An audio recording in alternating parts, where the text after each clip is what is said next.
Happy January, everybody. This is April over at Fairway Independent Mortgage with your monthly market updates.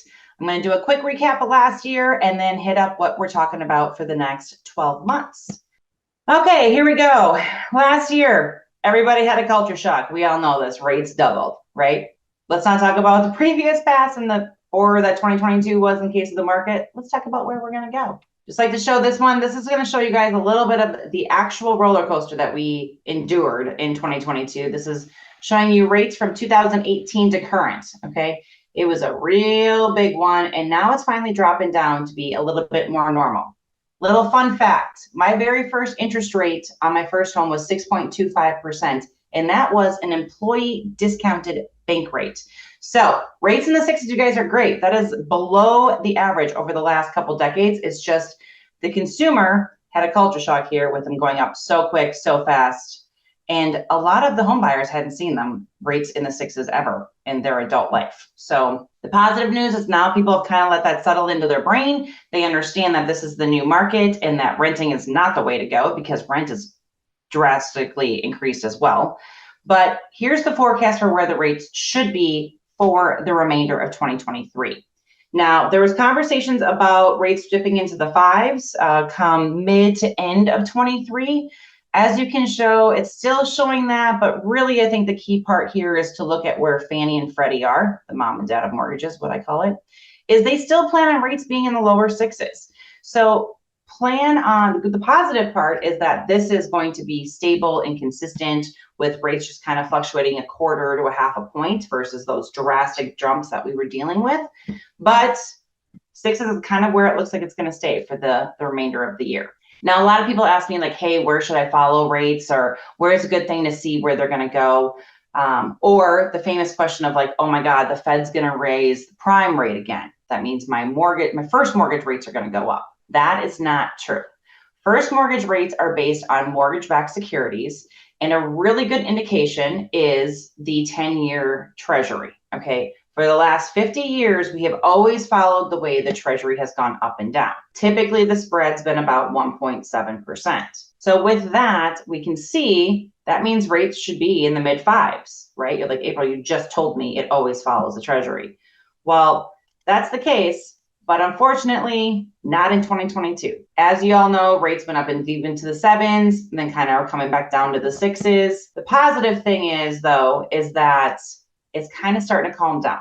You know, there was a lot of the panic. Once again, it's just showing you it follows it, follows it, follows it, and then doesn't follow it because we knew that we were about 1% difference of what the treasury was all of 2022.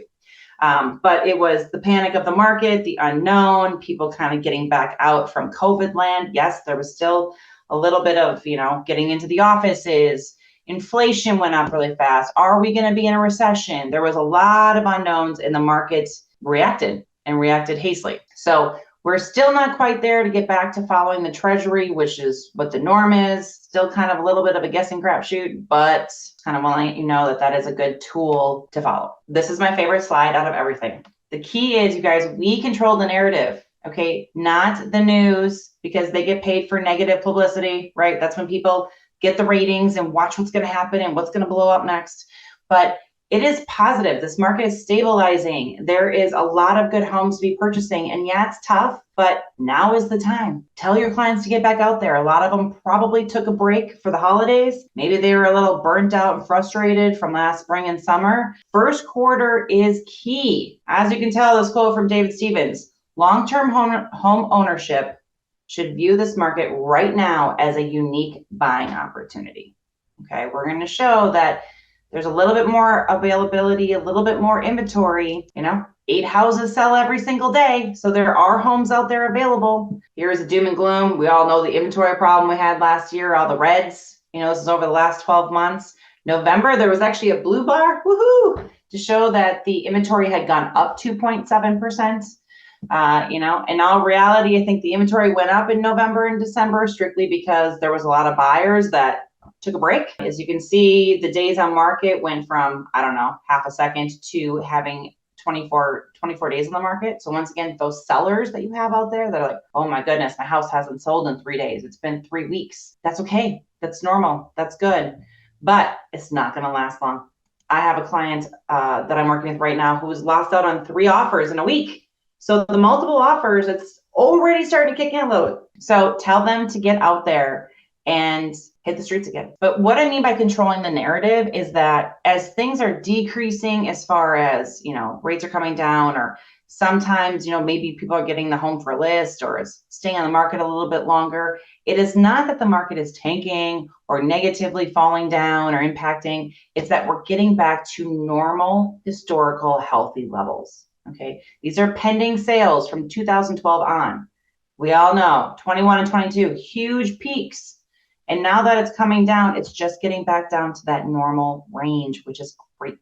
This is the percentage that homes changed in cost or in price over the last 12 months. Prices were increasing anywhere between 18 and 21% in the middle of last year.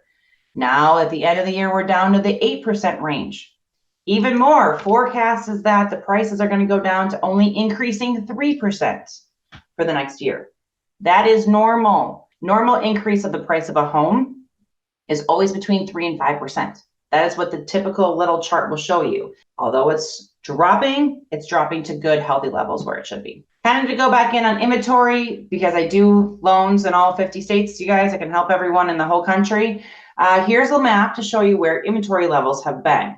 My East Coasters, we're looking, it's not too bad. Inventory is only down 1 to 3%, which was much better than it was 6 months ago. My Minnesota people, sorry, we're kind of getting hit the hardest. Inventory is down about 7%.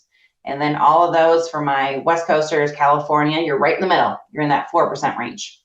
But the point is that these percentages of inventory being down are stronger and better and have improved than this map that I showed months ago. Ideally, if you want to move to Oklahoma, you're sitting pretty. As you can tell, the South is a little bit better. Okay, inventory. So there is, on average, 3 months of inventory right now, which is a good, healthy level. Having said that, I think once the buyers start kicking out again, spring market picks up, it's probably going to go back down. I'm repeating myself for the 5th time. Tell your buyers, get out there now. They are looking to buy a home this year. First quarter, there is no better time than this quarter right now to get out there and try to have the best opportunity to buy a home that's not crazy over list, competing with maybe a few people, not 20. This is a slide which is positive for agents or things like that. But this is the new home price percentage of homes. I'm not even saying that correctly. So this slide is fun for those agents or anyone else out there looking to have a good realization of what homes are costing.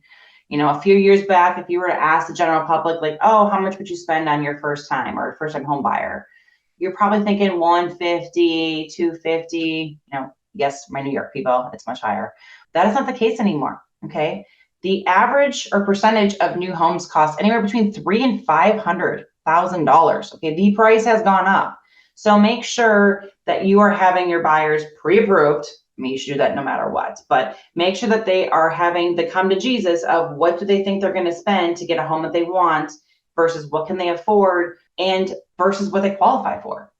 We still need to have those conversations about qualifying does not mean that's what they should be spending, because that is not, they need to be based on what their budget is, not us. Like, I can afford a $500,000 house, but I'm looking for a payment for a $400,000 house. Those are very key, important discussions to have right now, which I'm happy to have with anybody. I have them all the time. So please have your clients call me if they just have general questions, things like that, or have them check my website. I have a calendar out there now. You guys, I do a ton of events for those that follow me on social. If you don't follow me on social, click below. You should follow me on social. As I do, charity events for one, or volunteering events, but I have first-time home buying events. I have other, other mortgage product events going on, things like that. I do a ton of networking. So anyone's always welcome to come to anything listed on there. My next one is February 15th. It's a Tuesday from 6 to 7. It's going to be a first-time home buying seminar. Anyone is welcome to come on out, have a beer. It's at Elm Creek Brewery. It's real casual. When I've done this in the past, it's just getting questions answered, kind of telling people the process of buying a new home and things like that. It's very non-threatening. So invite anybody. You're welcome to come yourself. Otherwise, as I mentioned, please follow me on social. You can subscribe to my YouTube channel. Beyond these market updates, there are a lot of little short videos that have tips and tricks They have just basic information that anybody should know about credit and things like that. So would love you to take a peek. Hope you all have a fantastic day, and I will see you in February. So enjoy your day. Bye-bye.